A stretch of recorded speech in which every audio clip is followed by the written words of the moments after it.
Welcome, listener, to episode 74 of the show. You are listening to DoubleDM, a TTRPG podcast with a focus on fun and helpful discussions around power creep and how to deal with it this time. In this upcoming episode, we are going to discuss different ways to deal and not to deal with power creep, and also discuss why we think some people are overreacting to power creep. We help you identify power creep and how to handle it as a problem. For more information, please check the timestamps in this episode's show notes. And before we jump in, we at DoubleDM wanted to thank everyone to the response of the Titans Call trailer. Our rough estimations from social media views, YouTube views, and podcast listens currently have the trailer at over 500 views. Holy shit, guys. Holy fucking shit. We did not expect that kind of response, but we here at DoubleDM wanted to thank each and every one of you that has listened in and responded to the tweets, videos, and promotions of it. We also want to quickly shout out our good friend Eli from Mayday Roleplay, who made the sick monster audio you could hear in the trailer when we commissioned her through her Ko-Fi page. I will leave a link to Eli's social media and her coffee for the podcasting commissions she is doing to help you elevate your podcasting project in the description. Okay, I have announced enough, and now please enjoy the recap of episode 74.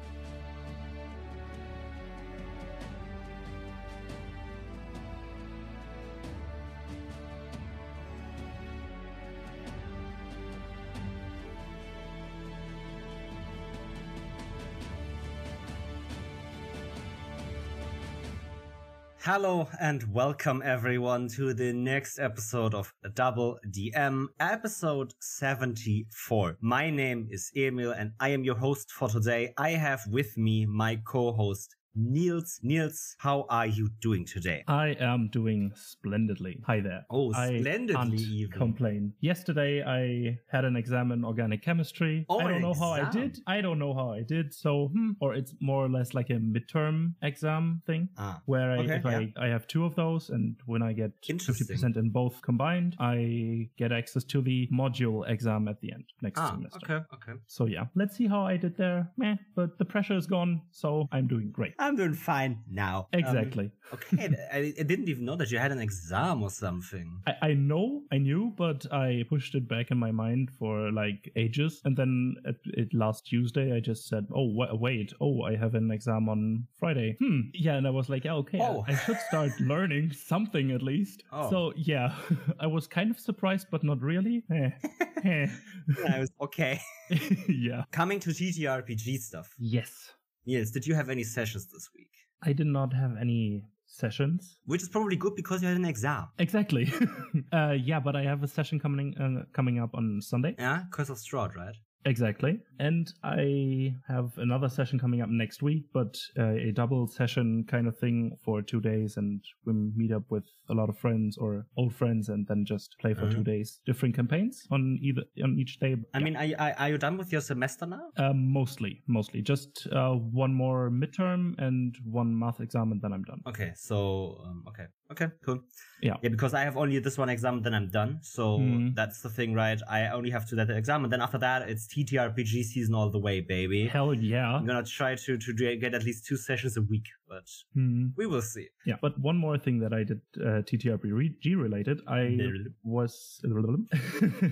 I created a monster stat block for D&D 5th edition based on League of Legends Kindred. The incarnation of death, the kindred spirits. Exactly. It is kind of, in my world, a champion of the Fate gods, the champion of death and the hunt, of the Fate Ender god of the 4 Fate gods. And yeah, I had a lot of fun with that. And next Saturday, I am playing a one-shot testing that out, how it works and all of that stuff. Nice. So yeah, I'm excited for that. That sounds interesting, because Kindred as a champion boss, when they got released, very interesting designed, because they were the first champion to prevent death in the game, I think. Right? Aatrox was revived himself. Karthus extended his life. I don't think Cyan even had his passive at that point. But Kindred was the first champion to basically say, no death. Yeah, exactly. But this is not the part that I didn't really know how to convert that into TTRPGs or D&D. so I just didn't. But all of the other basic abilities I kind of managed to do with some slows and some dashing and some on-hit effects kind of thing. I mean, Kindred themselves are a very easily designed as a champion. But they have a lot of interesting things, right? In League of Legends, they have the stacking mechanic that they extend their range. They become more deadly the longer they basically go. The more people or more things that they claim. Did you implement that in some way, right? If yes, they reduce a creature to 0 hit points, they become stronger or something. Not that, but the longer you hit an enemy, the stronger they become. Against that enemy or against all enemies? Either way, both, actually. Okay. So I made some Mark of Terror thing that reduces their saving throw rolls by 1 for each mark. Oh, that's ugly. Yeah, and they get applied by a basic longbow attack, basically. And then they have a melee attack that expunges all of those stacks, dealing 2d8 necrotic damage, I think it was, per stack cleansed that way, plus the base attack. Okay, interesting. So yeah, they just kind of debuff the party or the enemies to be more susceptible to the other spellcasters' abilities or spells or whatever, because the saving throws get reduced. Okay, that's cool. Yeah, I can send you the stat block if you would like to have a go. Please do. Yeah, I will do so after that. Yeah. So, did you have anything TTRPG things? Oh, buckle up, my friend, because this is gonna be a fun ride. So, for those that don't know, right, I'm playing Tyranny of Dragons every second Tuesday. And, well, my players we have stopped playing for a bit between the two modules, Hall of the Dragon Queen and Rise of Tiamat. And since the Rise of Tiamat module is more, here you have everything you need that should happen before the players fight Tiamat, places wherever you want it. And I was like, well, okay, then I'm just gonna blow that wide open and then do a lot of different stuff my players can do. And there's currently in Waterdeep, finding the main shipping route the cult uses to carry their smuggled goods. They found out it's a noble's son who is part of a shipping empire that has 5 ships that are used to carry that cargo for the cult. My players also, through other means, had some involvement with the assassination, in quotation marks, of the crown prince of a different country. So that different country wants war with the Sword Coast. My players need to prevent that, because if there's a war, both armies clash each other and the cult has free reign and can do whatever the fuck they want. They don't want that. So my players try to do a lot of stuff at the same time and make that cultist seem like the murderer of that crown prince, so that the cultist noble gets convicted of that murder, found out against the cult, takes the war reason away from the countries, and makes sure that both countries are aware of the cult and their intentions. Sounds like a good plan. They also can get information through that cultist nobleman, because there are an actual cultist, right? That's the thing. They are an actual cultist. And now comes the fun part. My players sneak into the mansion, don't find any clues, because there weren't any. He didn't need to have any clues around. There were some indicating evidence, but nothing set in stone. Nothing major. So the players fabricate their evidence themselves, right? So they fabricate evidence for something that has actually happened, and also that they are part of the murder of the crown prince, which isn't true. So that is fun. Okay, yeah. So they also find out that this noble is having a party at his house before he leaves town. And if he leaves town, the opportunity is lost. My players have lost the opportunity to get this noble, to basically convict this noble. So they need to act fast. They go to this party. They plant the evidence, basically. 2 of my players become invisible with greater invisibility, sneak up into the room of this nobleman, of this noble's son, and wait. The 3rd player, that was also at the party, goes to the noble boy and talks to him that someone wants to speak to him upstairs. So now comes the fun part. We also know that the brother and the wife of the brother are upstairs in the room of the brother, sleeping. So the player downstairs goes, hey, your brother wants to talk to you. Sends him upstairs. The noble boy is drunk and a little bit drugged at this point, so he's a little bit angry that his brother wants to talk to him and just doesn't come downstairs, basically. Wants to rush into his room and talk to his brother. The other players realize this. and their greater invisibility has already worn off, obviously. So they cast it again, sneak around him, touch him though, which makes him alert to what happens, makes him more or less become louder and more angry, which wakes up his brother and his wife in the next room. They come outside. The brothers scream at each other through the hallway. Downstairs, there's still a party going. 2 players are between those 2 invisible. The players sneak to the side and wait. The brothers get closer and closer. And now comes the fun part of the plan my players made. Their plan was to basically accuse the one brother of a crime to the guard or make him commit a crime that alerts the guard, so they find the other evidence that leads to him being involved in the murder of a crown prince and a cultist and a smuggler and all of the other stuff he has done, basically, right? So that was their plan. Commit a crime for this noble dude. So the guard convicts him, finds more evidence, so he gets convicted for more crimes. That was the plan. Now, on paper, that plan doesn't even look that bad. But what crime did he commit? Well, brother murder, obviously. They put these 2 brothers stand in the hallway in front of each other. One of the players that is invisible, with greater invisibility, grabs a dagger, places it in the noble cultist's hands, and thrusts it forward into the heart of the other nobleman. Okay. Okay. Now, since I didn't have a stat block prepared for the brother, and he's just a normal nobleman in basically undergarments because he was asleep, he had an AC of 10 and hit points of 10. I let the player roll. He hit the attack. I made him roll damage. Because he's a dueling fighter, he gets +2 on the dagger attack, plus his 5 strength, which is +7, plus the d4. So you had to roll a 3 or 4 to kill. Or rather, a 1 or 2 to not kill. Because it would have been enough to assault the nobleman, right? Yeah. He rolls a 4. Oh, no. Okay, and kills the nobleman.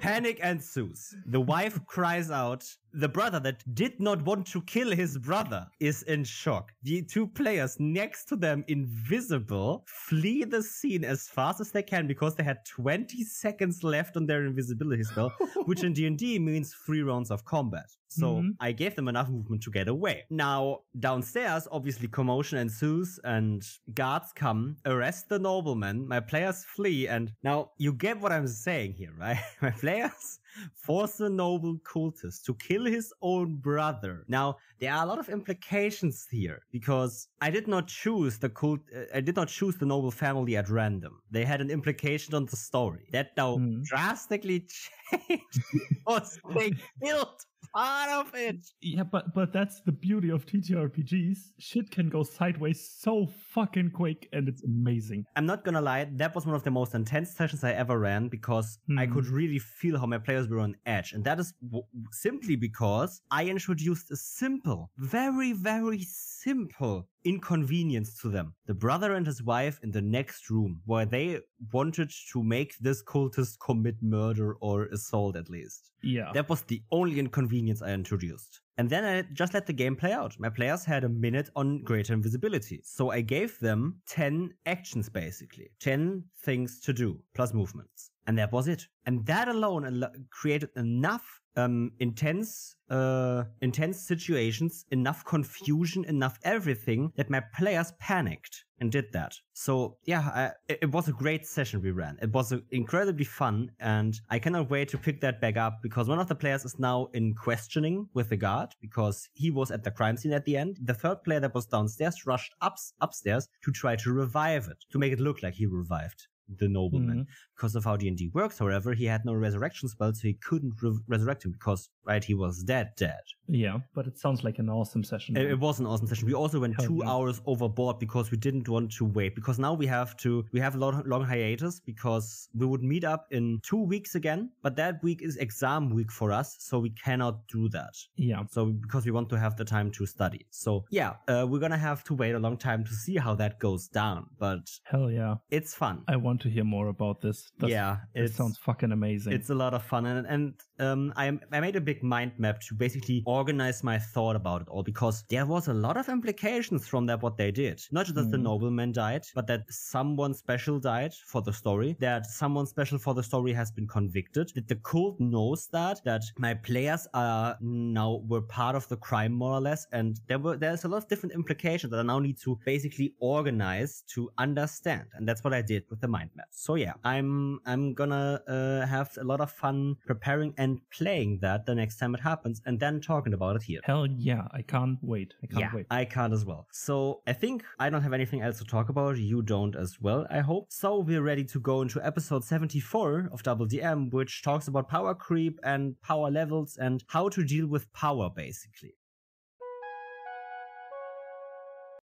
Hey everyone, and welcome to the mid-roll of the show. If you are enjoying the show and content, why not subscribe or follow the show right now on whichever platform you are listening on, so you can stay up to date with all episode releases. Then, next you can search us up on social media at DoubleDM or click the links in the info box of this episode to find our social media channels and follow us there if you want to stay up to date with all scheduling information and episode announcements. If you follow us on Twitter, you will also get a plethora of social media posts, as I spend way too much time on that platform. But hey, I have funny conversations with people like you and post memes, so that's a great thing. And lastly, if you want to help the show out even further, rate and review us on your platform. A quick 5-star rating or a few sentence review really gives us the feedback we need to improve the show and help other people find our show too. And hey, you can also just tell a friend about the fun you had learning with us and get them to listen in too. Also, we want to say that our show has open advertisement slots for you to book. Just head on over to our Twitter or email address doubledmpod@gmail.com to get into contact with us about getting your content shown on our show. And with that, I am gonna leave you guys to the actual episode. Enjoy!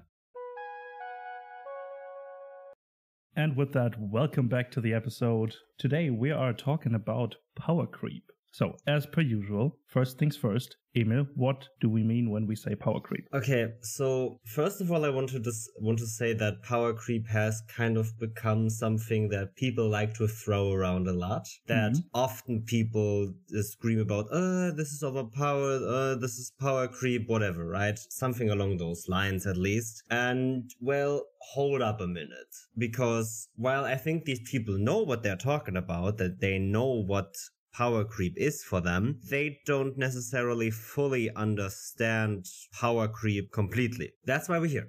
That's why this episode is a thing. No, but power creep, as per definition, when we're looking at just the general definition for games, for example, is the continuing of releasing new content that increases in power, making the old content seem powerless or underpowered. Basically, if a video game you're playing or something introduces over time new things into the story, into the game, into the experience that is more powerful than the things that came before it, and therefore leaves those things, since they won't be touched again, kind of unbalanced, kind of unpowerful, kind of stale in comparison even. Yeah. And that is what power creep is. That process of, over time, things becoming underpowered because new things that are stronger get introduced. There's a lot of different ways power creep can happen. One of my favorite ways is, for example, the video game League of Legends has this, a very specific way. Every time a new champion gets released, it seems that this champion is overtuned. That's what the player base calls it, at least. Having so many new abilities, passives, and anything in their kit that you use to play the champion, that other champions that have way simpler abilities just don't seem as powerful anymore, because this new champion can dash 3 times and then make a critical attack and then get invisible, and then suddenly they can fly and jump over walls and all of that stuff. And then there are champions, I can get faster when I press this button. Yeah. That is, for example, one way of power creep. You can also go away from from games and look at stories, there's also something that is kind of like power creep, kind of. The escalating of enemy threat level kind of becomes power creep, right? In the first arc of I don't know, an action series, you fight, I don't know, generic supervillain 1. Let's take the Marvel movies, for example. The villains for each individual Marvel hero are nothing compared to the threat level of Thanos, for example, in the Infinity War. Yeah, but I think Marvel actually does it a little bit well. Most of these villains, while they stale in comparison to Thanos, still don't seem that unpowerful looking back. No, that's not what I meant. I meant they still can be fun and engaging, while in comparison to the last villain or the big one, seem way less powerful than the main villain of this whole arc. Not that they are not powerful themselves. But that's exactly what I'm saying. They don't seem that unpowerful compared to Thanos. Sure, you can think of all kinds of villains, but remember that the first villain for Captain America was literally holding an Infinity Stone in their hand. Yeah. Thanos can do the fucking same thing. Yeah. So while I totally agree that the power level obviously escalates because that's what you have to do, right? That's why power creep is a thing, because you have to escalate the power threat. Marvel actually has it kind of figured out. Obviously the power threat escalates and it escalates really quick. But when I look back at the other villains, the first villains, I don't think that those suddenly seem way too unpowerful. It's still a different form of power creep, right? The form of power creep where something seems unpowerful because new content is added more applies to where you as a player actually get to experience the power and not just see it, right? There's a difference than when you get one shot by a video game by a character instead of then on a TV screen, Captain America gets his ass. Yeah. So it's still a form of power creep. It's still a form of threat escalation. It's still a form of the power just coming bigger and bigger and bigger. But that alone itself isn't the problem that people often say it is. Power creep only becomes a problem if it becomes felt, right? Yeah. The power level just going into ridiculous amounts of overpowered. That's what the League of Legends player base hates. Yeah. The characters just get crazier and crazier and crazier and crazier, and it's already too crazy for them. So everything that now goes on top of that is just extra crazy that they might not need necessarily. So yeah, I think while power creep itself is a thing, the problem arises when it becomes apparent, when it becomes felt, when it becomes really a problem, is when people realize, oh shit, this thing is just overpowered and everything else stales in comparison, and it just becomes ridiculous how overpowered something is, right? If Thanos wasn't a ridiculous villain, Thanos still had his problems fighting the Avengers, at least at some times, right? Oh yeah. And that's why I don't think Thanos is that perfect of power creep, because while yes, the threat level escalates with him and the threat and the power escalates with him, Thanos wasn't ridiculous of power level. If I think about anime, right, you have the first anime arc where they fight, I don't know, a fucking demon. And then in the second they fight the demon god. And in the third, they fight the demon god from hell that is an alien from another dimension. That is the problem of power creep, where you just add that many other titles and bullshit and bullshit explanations to make this thing more powerful. Where you just realize, well, yeah, this anime has been going for 5 seasons. And it was after season 3, the villains just became ridiculous because they needed to find something that is stronger than the villain my characters already beat. Yeah, exactly. That's the problem. Yeah. So how can you deal with that in a TTRPG sense? Because that's why we're here. I think we need to discuss one more thing before we go into that. And that is, please tell me, how does power creep even manifest in the TTRPG sets, Niels? It has, I think, 2 possible ways to manifest. Okay. Either in the power of the player characters, yeah, or in the power level of the enemies they are up against, be it physical confrontation or in a social setting. And often these two things kind of also play together, right? Exactly. If your players get more powerful, you as the GM, the first thing you want to do is throw more powerful enemies at your players in hoping that the fights or that the combats or whatever becomes more challenging because of that. Because now both sides are more powerful. Sometimes that works, but sometimes it doesn't. And when it doesn't, that's the time when people start to complain about power creep. Yeah, exactly. And then the question becomes, how can you deal with that problem when it comes up? Yeah, that is a big thing. That's a big question. How to deal with power creep is an interesting question, because for me, there isn't a unified way to do it, right? Mm-hmm. Because what we talked about power creep is a threat escalation. Cool, but that can manifest in a lot of different ways. It can happen a lot of different ways. And I'm not talking about either the enemies get stronger or the players get stronger. I'm talking about how do the players get stronger? How do the enemies get stronger, right? Is it because they get more HP? Is it because they deal more damage? Is it because they get cooler abilities? Is it because you outsmart your players as the game master, or your players outsmart you as the players, right? All of these different things can lead to a more perceived power level than there might be. And that is what leads to power, right? Thinking, okay, my players are way too strong for these encounters I'm throwing at them, so I'm gonna escalate my encounters. But while actually the only thing that happened is your players are outsmarting you with how you present your encounters and taking advantages out of that allows them to make it look like they are steamrolling this encounter. Right? Maybe they are steamrolling your big white ancient dragon in 2 turns. But that doesn't mean that you can throw 2 white dragons at them just because that would be more powerful. Because if they used polymorph to get around the encounter, they could maybe just cast that 2 times and you're done. Exactly. There's a lot of different ways to look at this. And you have to analyze why that perception is there of this is way too powerful. My players are way too powerful. My monsters are way too powerful for my players, whatever, right?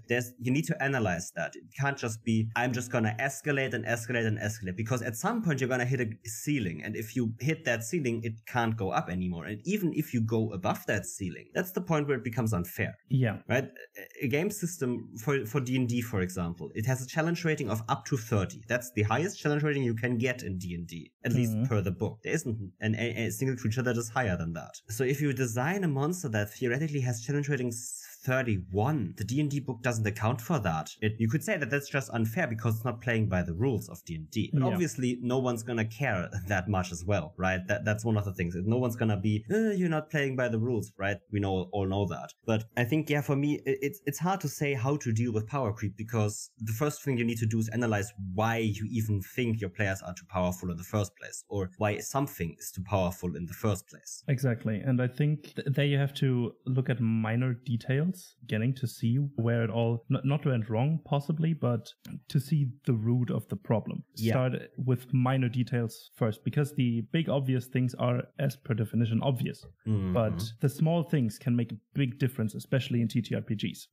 May it be certain magical items or certain abilities that function especially in this environment, or whatever it may be. Those small things that might not be useful in any other situation might be leading to the players steamrolling the encounter, or the other way around. Yeah, right. One good example for this is one of my players wanted a flaming rapier right from the start. And I, as a newbie dungeon master, just gave it to him. I gave him a rapier that on command can change its damage type to flames or to fire damage. That doesn't seem like much. The damage is still the same after all, right? Well, yeah, throw a troll at your players. That monster is literally built around not taking fire damage. As soon as that thing takes fire damage, it doesn't regenerate. So you literally reduce the challenge you have with a troll just by adding a weapon that has fire damage. That rapier was the sole reason why my 2 trolls I threw at my players were not a hard encounter for them, because this fighter had 4 attacks. And as soon as they realized these things heal when they don't take fire damage, he just took 2/2 for both. He just made 2 attacks against both, more or less making a guaranteed hit on both of them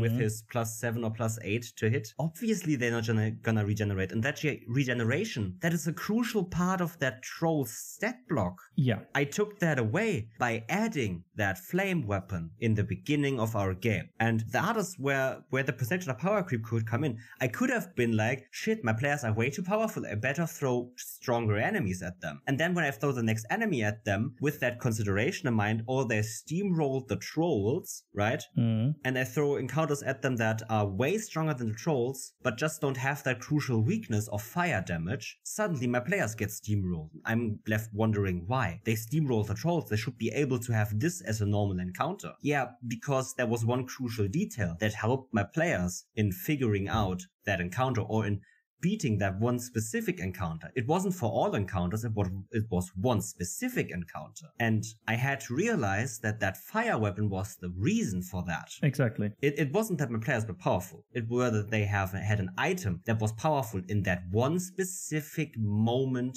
I can't proclaim that my players are too powerful by one single data point. Exactly. I need to have a lot of data. I need to have a lot of encounters where I see them steamrolling after steamrolling after steamrolling to know, okay, maybe they are too powerful. And then I analyze why is that anyway, because I always need to do that, because I always need to know how to fix the, in quotation mark, problem. Yeah, and I mean, not, or player steamrolling a specific encounter isn't a problem per se, as you said, because of the quotation mark, because this is a way that you can show your players that they are that powerful as they are right now. Yeah. If you are in, for example, high-level D&D, and then some idiotic bandits decide to try to rob your party, they will completely annihilate. It will feel to them like they were squishing a bug, because those bandits are to a high-level D&D party just that, a minor inconvenience. Yeah. And this is you deliberately giving your players power creep in this specific scenario, or to show your players that they are that powerful, that steamrolling an encounter isn't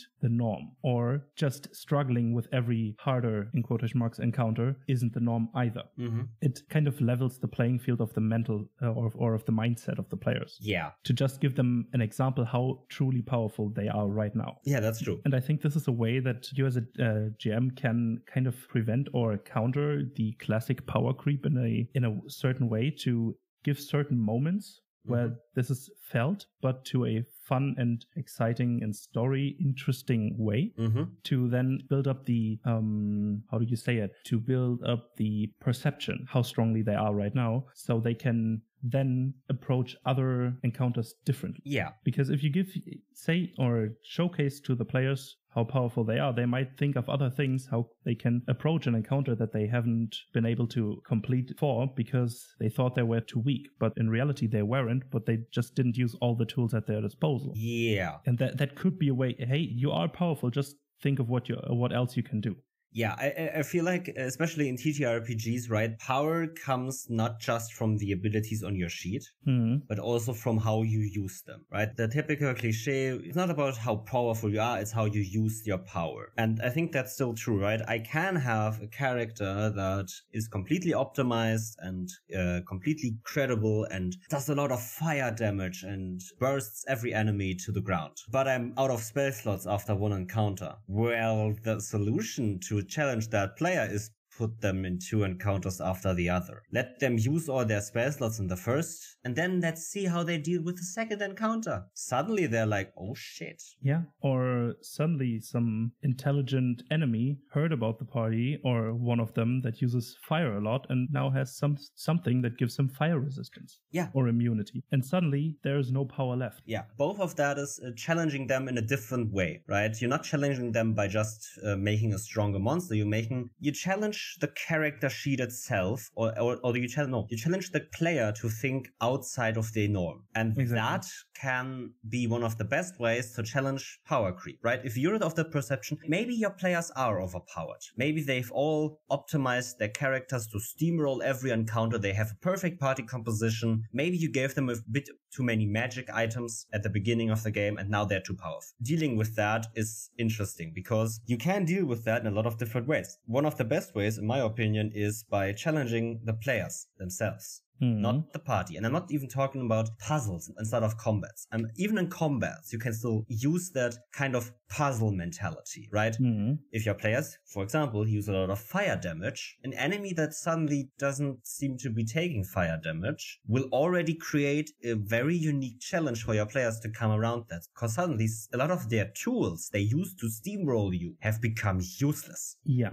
And then the question becomes, for your players, how do we deal with that? What tools do we have to take out this foe? That's about it. When you say your players are too powerful and you want to challenge them in some way, look at the characters they have, look at the ways they steamroll your encounters, and find what is the problem. For example, one thing could be that your players kind of always focus one enemy in particular, kill that in a single round, and then go to the next enemy and focus that, right? A typical focus strat. focus one enemy after the other. Well, how to deal with that could be to make sure that your players cannot focus one enemy at a time. They have to distribute their attacks for whatever reason, right? Yeah. Suddenly, all your enemies don't die in round one before they have been able to make a turn. Perfect. One of the best ways to counter melee characters is by a flying enemy that is just out of their reach. Yeah, for example, a dragon. You just use a dragon as a flying creature that swoops down when its breath attack is recharged, for example, in D&D. Yeah, that just stays on distance and uses its breath attack. Your players are gonna be like, oh shit, how do we deal with that? Well, we can't. Shit, we need to run. Even though the challenge rating of the dragon is, I don't know, a 9, and your players are level 12, and they should be steamrolling this dragon, but the dragon is smart and is staying out of range for the players and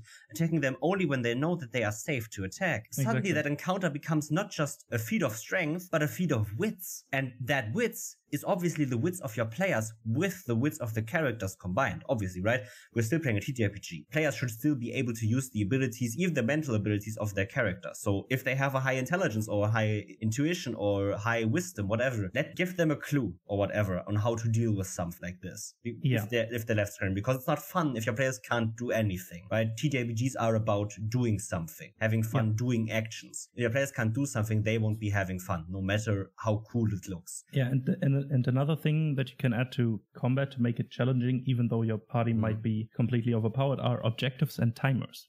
Just put a timer on the fight. Yeah, there is one mage in a bubble of force that you can't penetrate, but there are certain casters that create this barrier, and the caster inside the bubble is chanting a spell that may need 5 rounds or 4 rounds to complete. You have before that to finish this encounter or to kind of break the concentration on that chant to prevent that spell from happening. Yeah. Or something is attacking NPCs, allies of the party that aren't fit to fight and are just a additional pressing matter for the party to try to finish it quickly and distribute their main focus.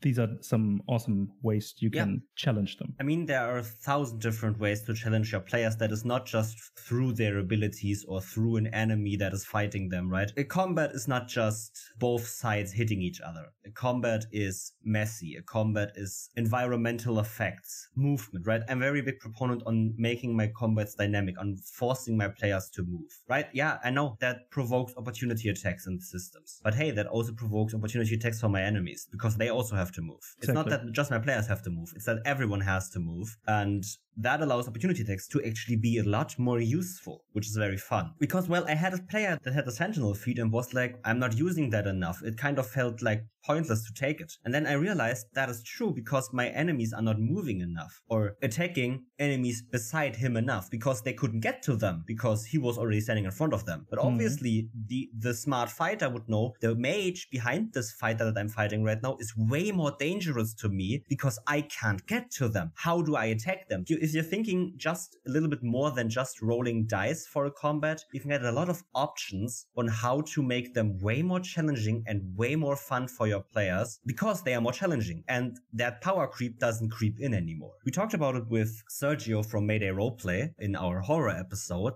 where we talked about D&D and many other TTRPGs being power fantasies where you're the powerful one as the player and that then suddenly a little bit of power creep can creep in. And that is okay. I am a big proponent of power creep is not necessarily a bad thing, only when it becomes really something that is felt by everyone at the table. If all your players realize that the combats are not either too powerful for them and it's them always fleeing, always being not powerful enough, or them being too powerful and that also being a cause of not a lot of fun, then it becomes a problem and then you need to fix it. But just because your players are steamrolling encounter after encounter after encounter doesn't mean that that necessarily is a bad thing if that is what you as a table enjoy. But even if it just creeps in a bit, if one of your players has a powerful weapon and that weapon is very powerful in a specific type of combat, then let them use that weapon in that specific type of combat because that's what the weapon was designed to be. You made the decision to give them that weapon. That means that that type of combat is now very easy for them. But then take that weapon away for one of these combats and realize how the players are suddenly scrambling because, oh shit, doesn't work anymore. Yeah, and I think power creep in general just becomes a problem when it's a continuous thing that happens over and over again.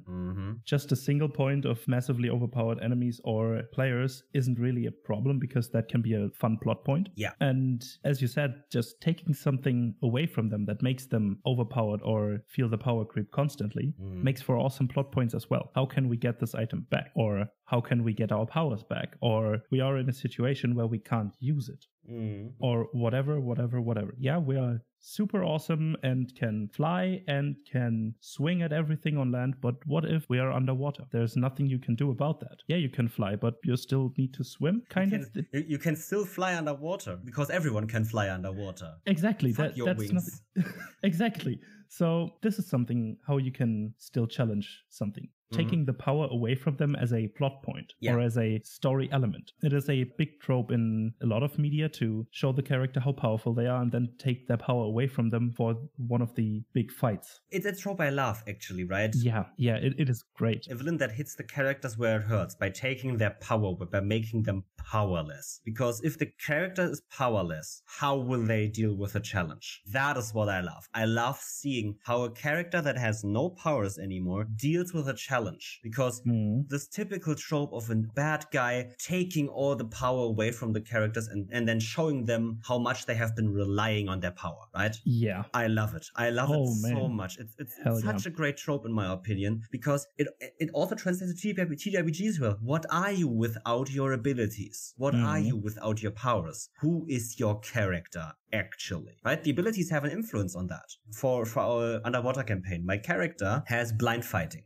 And that is because in his world, there is no light. So he has to fight in blindness. He has to fight in darkness, in complete darkness. Even blind. That's very important for him to do that, because he also fights a lot of invisible enemies. Take that away from him. How does he deal with invisible enemies now?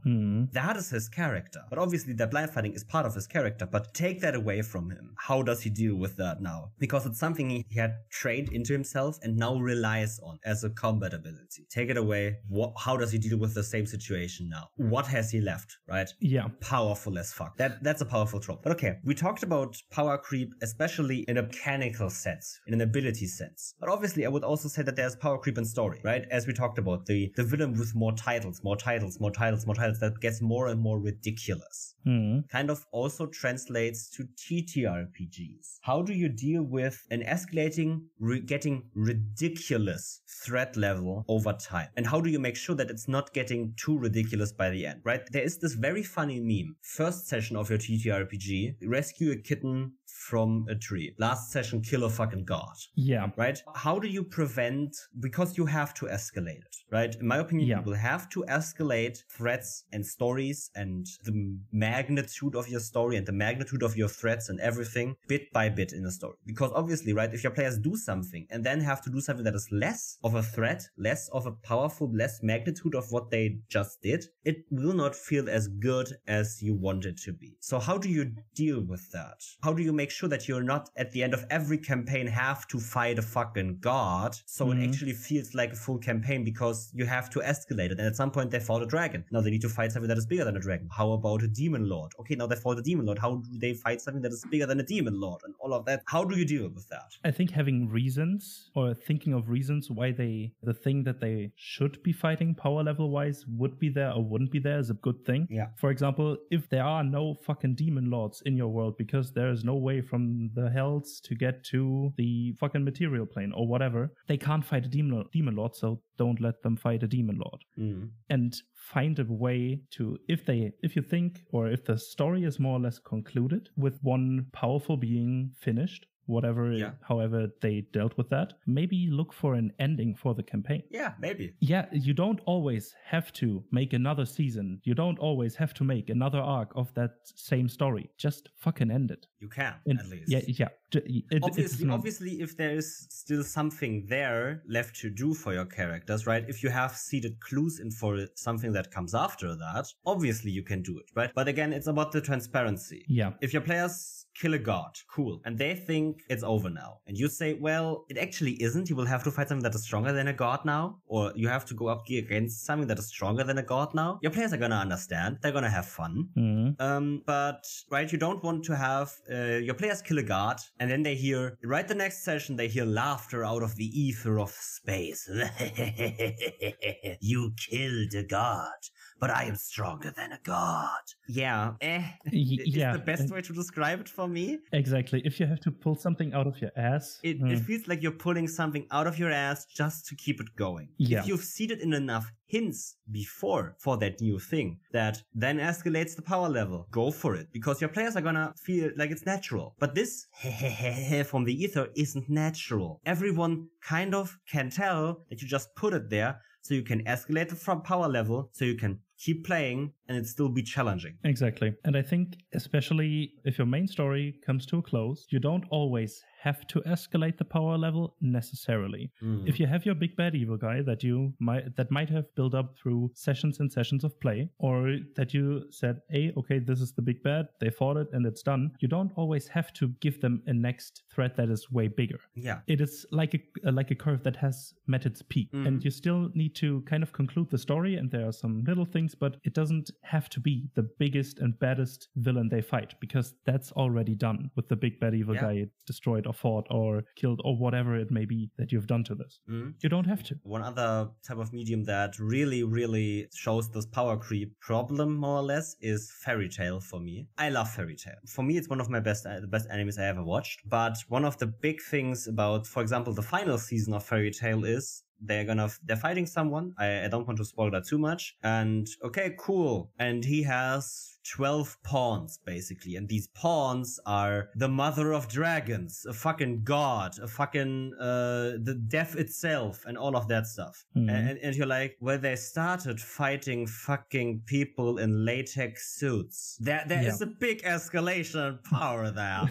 And it's not bad to have that escalation, obviously. But you realize that they had to pull something out of their arse to even make it interesting. They had to find something that is even worse than the things they fought before, which were god slayers or whatever, right? There's a lot of fairy tale where this power creep is very eminent, but they fought a lot of different things, and they were all, and in my opinion, all of these escalations kind of were well done in it of itself. But when you look at it from beginning to end, you can see that there's just way too much escalation. And I think one of the best tips I can give is slow down. Yeah. Slow down the escalation. You don't always have to take big steps. Small steps accumulate over time, right? Your players fight a group of bandits in the first session, and in the 10th session they are still fighting bandits. But now they're fighting a bandit lord, who is maybe a very skilled fighter, who has a bigger stab block, but it's still a bandit. It's still a normal human being without cosmic powers. After that, they're gonna fight hags, right? Or demons, or the first of few demons.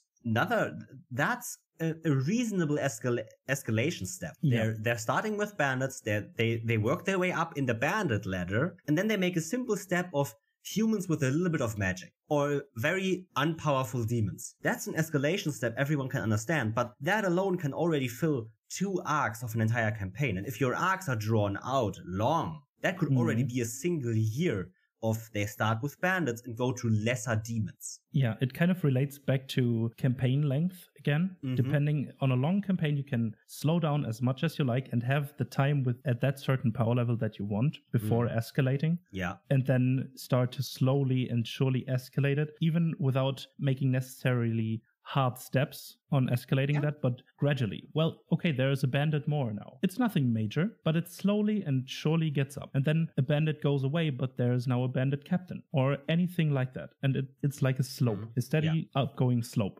rather than stair steps. At some point, your players are gonna realize when they look back, oh my god, did you know we started this campaign by fighting a single bandit? Bandits are like fucking breakfast for us now while we're still asleep. Now we're fighting dragons. And that escalation is still okay if there is a time in between. But if you go, my players are fighting bandits in session 1, and in session 2 they're fighting a dragon. Yeah, there's a lot of escalation in that no one can really understand on a meta level, right? If in a story it makes sense, go ahead. But on a meta level, right? We're talking about the meta level now. This episode has been about the meta level, more or less. Everyone knows that that's an escalation that kind of doesn't make sense. Yeah, it is hard to I think, or most of the time, it can be hard to give reasons to specific step of the escalation process. Yeah. Because for you as a GM, it might feel good and reasonable because you have all the information, but your players don't. And suddenly we're fighting bandits, and now they are fighting a dragon. It doesn't make any sense for them, but for you it does, because your big bad evil guy sent the dragon there to deal with the party and be done for it, because they were maybe a threat or whatever. Yeah. It feels good for you as the GM because you have all the facts. To make it feel reasonable and not completely ridiculous, be sure to give your players enough information that there is a reason for the player characters that this threat escalates in that way. Yeah, that's the challenge of the entire thing, right? Balancing both sides of the table. You have a GM screen, and that divides the table, if you want it or not. The role, GM and player, both have a divide, if you want it or not. You as the GM have more answers, have all the answers and all the information. Your players don't, and you have to deal with that. You as the GM have that information, and the best way to do that is by fucking talking to them, right? If you have a check-in with your players, how are you feeling about encounters? Are they too powerful? Are you too powerful? Do you want want to be more challenged? Do you want less or more combat? Right? Talk about this with them, because they're gonna tell you their perception of things, and if you know their side of things, you can work way better at incorporating that. If your players tell you, it kind of feels like the threat escalation doesn't make sense. I didn't understand why we have to fight a dragon now. I don't understand why this dragon is so imminent on killing us. What have we done to it? And you're like, well, yeah, the dragon was sent by VBEG to kill you guys, so that would make sense. But your players didn't know that. They were left puzzling why a dragon is suddenly fighting them, why they didn't provoke it, why they didn't trespass in its territory or whatever. And yeah, your players are left wondering, and you're like, oh, that is why you don't understand. Oh, I'm sorry. And then you can change that up by just adding a single sentence to the dragon. I am sent to kill you. Yeah. Prepare to die. Exactly. That alone gives sense to that escalation. And I think that's the thing about power creep, right? Power creep is a perception thing. People perceive power creep. It doesn't have to be there. The only thing that power creep really matters is if people think it's there. Yeah. Sometimes it is there. Sometimes, yeah, I'm gonna agree. Sometimes things are too powerful. My party in Hoard of the Dragon Queen, Tyranny of Dragons, was too powerful at the beginning. And through careful means, slowly their magic items that were the reason why they were too powerful have been taken away. Because they encountered a dragon, they were not equipped to fight, the dragon demanded all their magic items, and they gave them up so they could get away and not die. That's how their magic items got taken away. Now they are not as powerful anymore, and they're more adjusted to the challenges I wanted to present to them, or that the book presents to them. So now they are not too powerful anymore. And they told me, it feels like we're less powerful. Yeah, that's okay. You're still powerful enough. You just lost a bit of your power. That doesn't mean that you can't get that back or acquire new powers. Exactly. It's just that you, for the time being, you're a little bit less powerful. And that was the perception. They perceived it as that they were too powerful even. Their magic items, they often made jokes about how powerful they are because of these items. And I agreed with them, because obviously they were too powerful with these items. And that is the perception thing. And that is something you need to manage. That is something you as the GM and as a player, if you as a player perceive that, speak up, talk to the GM, talk to the other players about it. Yeah. Talk about this, because if power creep goes unmanaged and escalates and escalates and escalates and becomes more and more and more and more and more a problem for you, it can destroy the experience. So identify the problem of the power creep and talk about it is very important, because that is how you clear up the perception of power. Because oftentimes, in my opinion, it isn't there when people say it is. Exactly. This class is too powerful. Yeah, maybe it is a little bit more powerful than the champion fighter. Sure, but maybe it's only just because you don't like the champion fighter all that much. Yeah, exactly. Give the champion fighter a very strong magical weapon, and their extended crit range is brutal. Yeah, it's just insane how the perception of something can completely change, not per se the topic, but the discourse about it. The discourse about it, exactly. And again, I agree. Some things are overpowerful. Silvery Barb is a spell that was added with Strixhaven, I think. And yeah, I think that's a powerful spell. I'm not gonna disagree with that. But it's not that powerful to ban it from the table. Yeah, and just remember, if your players have access to that spell, your NPCs do as well, for example. Or to the countermeasures against it. Exactly. Right, I had a tournament in my game once, in my Tyranny of Dragon game once, that then got scrapped because we stopped playing. It's weird, but I had a tournament, and the rules were simple. You're in a circle with your opponent. Either the opponent falls to the ground and can't stand up anymore or leaves the circle. One of the characters was a bard that was like level 2, casted suggestion and said walk. Yeah. And his opponent walked outside the circle. The bard won that combat. So how do you deal with that? That's overpowered, right? Well, yeah, what did my players do? The rules of the tournament were you can have one magic item with you in the ring. They commissioned magic items against charm effects that would make them immune to charm effects for that specific encounter with that bard that would make them walk outside the circle. And poof, all the advantages of that powerful creature were gone in an instant. Yeah. Because they prepared, because they challenged the problem where it actually lies. Not that is overpowered and complaining about it online or wherever, but by just realizing we can counter that effect. This is how I counter this effect. This is how I do it. Easy peasy. Yeah, and in general, I think that's a lot of times just think about what is going to happen next before you rush in head over heels, either as the GM or as a player, and think what would my character do to prepare for that? Because no one in the fucking world would just say, oh, there's a dragon, I'll go fucking into his lair and demand a sandwich. No, you fucking wouldn't. You would think about what sandwich you would demand, because, think about stuff. Yeah, right. It's first of all, if something seems powerful to you in game, try to find a way counter it, right? That's one of the ways. Most things, right? The thing is, most things aren't overpowered. They just seem to be. Okay, you looked at the thing and you realized, okay, no, I don't find a way how to counter it, how to circumvent it, whatever. It has to be powerful. That might be the case. I'm not saying that everyone that says something is powerful, that they are lying or that they are just not informed enough. Sometimes things are just too powerful. How do you deal with that? By addressing it as a problem to the table, right? If your players steamroll every encounter you do, address it, at least for yourself. Why are they doing that? Well, that is because their party composition is made to steamroll encounters. But what encounters? Because most party compositions are not made to steamroll every encounter. So they have a lot of things to deal with a horde of enemies. So why not put them against a few very powerful opponents? Suddenly their AoE isn't as powerful anymore because they can't deal enough damage to these bigger foes, because those are smart enough to not stand crowded together. But hey, for the players, now the challenge becomes getting these powerful enemies into a circle or into the crowd so you can use the actual AoE spells you have. Yeah. And suddenly your combat isn't about just your powers, but also a battle of wits. How do we get these NPCs all into the range of the AoE? That's beautiful. And even if something is too powerful, and there are a lot of ways to address it, but don't go complaining about power creep and how everything is too powerful, because then you've just given up. Yeah. And your last resort is by just telling your players, this is way too powerful, I may need to find a way to nerf this. Your players will understand most of the time. Probably. Hopefully.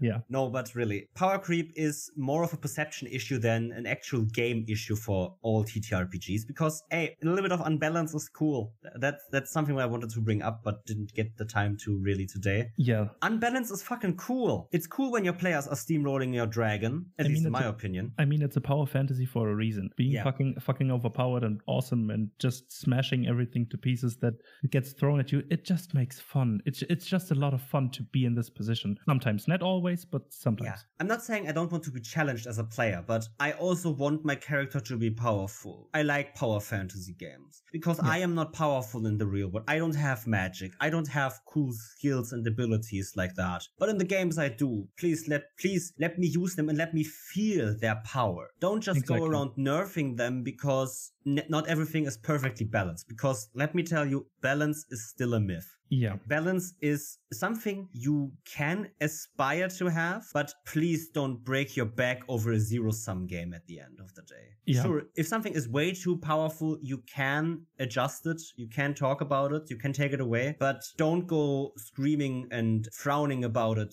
too early, because you will regret it maybe later on. Exactly. So yeah, that is the episode on power creep, powerful power levels, and kind of balancing as well, right? We talked a lot about this.